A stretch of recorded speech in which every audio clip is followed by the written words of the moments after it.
So it was reported recently that the Pacers could be suitors for a Russell Westbrook trade. Now, in my opinion, I think it would be a straight horrible trade for the Pacers and an absolute fleece for the Lakers. Malcolm Brogdon and Buddy Hield had both been proven to be great players, and on the Indiana Pacers, they look like borderline stars. I'm not going to lie. Malcolm Brogdon, I think he's still a star.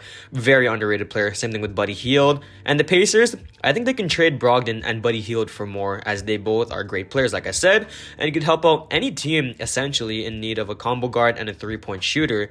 And a Westbrook trade to the Pacers would basically be impossible unless LA is willing to add in some other pieces around Russell Westbrook, adding in some young players or even some picks, which probably wouldn't happen, Rob Pelinka being that type of guy. And today we're going to break it down talking about some trade scenarios and why the Pacers won't trade for Russell Westbrook. So what's up? My name is Pacers Empire. If you like the video, drop a like below, subscribe to the channel. I'd appreciate it. And let's get into the video. So to start it off, we have Russell Westbrook, who has a player option worth around $47 million, so it's the last year of his deal. He accepted his player option. Very ridiculous, first of all. $47 million. It's kind of like a John Wall situation here, where if he comes to the Pacers, there's going to be a lot of things they can either do, and I'll talk about that later. But basically, no team should ever want to trade for Russell Westbrook, because this season alone, he's showing that he's starting to regress, being around, I want to say, like 33 years old, 32. Yeah, 33 years old. He's starting to regress a little bit. His athleticism is finally starting to regress, and I don't think any team should really be biting on a Russell Westbrook trade. So no team should be able to bite on a Russ trade unless they add some young pieces, like I said, and some first-round picks. For example, adding THT or first-round pick in a trade for Brogdon and Hield would be the most optimal trade for the Pacers, as they are in need of a forward, a small forward, or even a shooting guard, with Warren being a free agent. So over the season, Russell Westbrook is averaging around 19 points per game, 7 rebounds, and 7 assists on some pretty subpar efficiency on basically 44% from the field and 30% from three. Now, some may say that these are pretty decent numbers, but Russell Westbrook, man, I mean, he's never been able to be that type of player to be pretty efficient. His most efficient season, I think, was with Houston, with James Harden, MVP season being one of the best seasons of his career. But he's not known to be a good three-point shooter. Over his career, actually, he's basically a 31% three-point shooter. And over his career from the field, he's actually a 44% from the field maker. So I don't know. A Russell Westbrook trade to the Indiana Pacers would be very interesting. With his stats right now, I mean, Russ, this season, he can be described as disappointing, as most fans thought that he would be the piece that the Lakers really needed to make a deep playoff push. But looking at it right now, they're out of the playoffs, obviously out of the play-in, and it's looking like a huge failure. That project with Carmelo Anthony, obviously DJ Augustine, Wendy Gabriel, all these guys, Austin Reeves, one of their brighter pieces on the Lakers. But with the amount of injuries and old heads on the roster, there wasn't really a chance that the Lakers could make it to the finals. I think their doom was really just when they started with Carmelo Anthony, because he has definitely been past his prime for a long time now. Russell Westbrook, same thing. AD, his fair share of injuries. LeBron getting up there in age. The Lakers didn't really stand a chance overall to stay in the playoffs. And just hoping in this offseason they finally start making some moves to just help LeBron, with him starting to get almost to his 40s at this point. So Russ is a huge factor in them losing games, the Lakers. But looking at it now, he might be on his way out, and one of the suitors, like I said, could be Indiana. Now, getting into some trade ideas. So the main trade scenario I see the Pacers making, if they do decide to bite on a Russell Westbrook trade, is Malcolm Brogdon and Buddy Hield straight up for Russell Westbrook and Talen Horton-Tucker.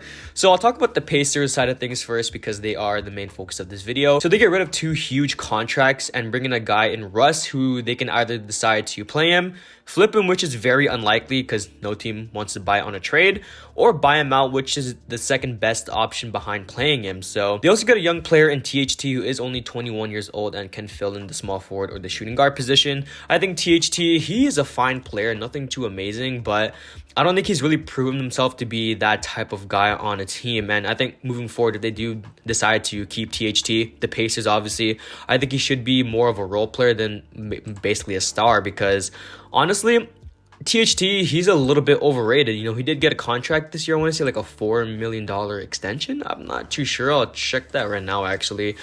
THT, I don't really think he deserves the type of money he's getting. He actually does have a player option too. So if he decides to buy into that, then I don't know. The Pacers, they could be stuck with him a long time. Now, obviously, if he does play, at a high level, then I think he's going to be a pretty great player, and on a cheap contract especially. And I'd be surprised to see that they traded Malcolm Brogdon and Buddy Hield, who are both in their late 20s, for a 20-something-year-old Taylor Horton-Tucker who's basically dropping buckets. So yeah, I mean, for the Pacers, they get rid of 2 huge contracts, Malcolm Brogdon and Buddy Hield. They bring in Russ, and they can just help with the tank job, because with the Pacers, they basically are in a full rebuild mode. So adding in THT, adding in Russell Westbrook, I think it'd be pretty interesting. Now, looking at the roster with Russ, assuming that he does stay, it'd probably be like Russ at the 1, probably Halliburton at the 2, and then THT at the 3. If they decide to bring Jalen Smith back, him at the 4, and then Miles Turner at the 5.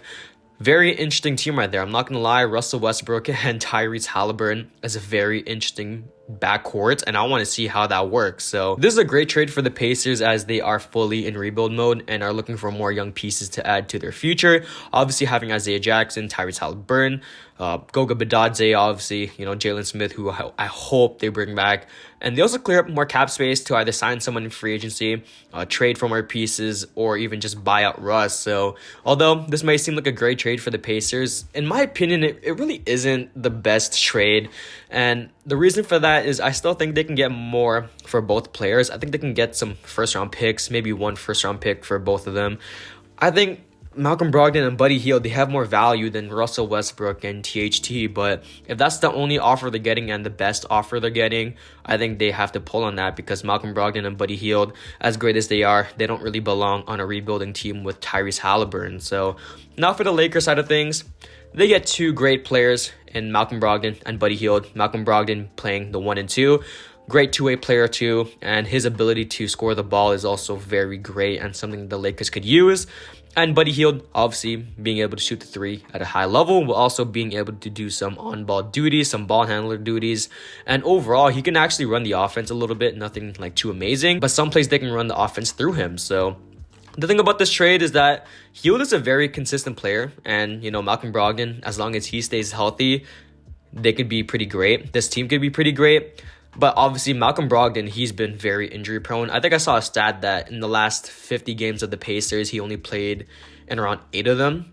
I want to say he missed like 42 of them, which is very, very alarming. So his injury history is something to look at. But also, like Buddy Hield, he's been very consistent. So nothing on the level of what he used to be with the Kings, but overall still a very consistent player. So the biggest downside to this team is that they get 2 huge contracts. They're already paying LeBron and Anthony Davis max contracts, so that's are going to be off the books.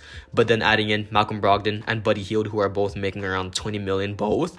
Very, very, very sticky situation with the contracts, and I'm not too sure how the Pacers are going to be willing to pay that, because it's going to be a very interesting season if they do acquire Malcolm Brogdon and Buddy Hield, and they're going to have to basically build their team through free agency and a lot of minimum deal signings, because a lot of their players are going to be gone in the offseason. Malik Monk to name. I think Carmelo Anthony is also going to be gone. Augustine's going to be gone.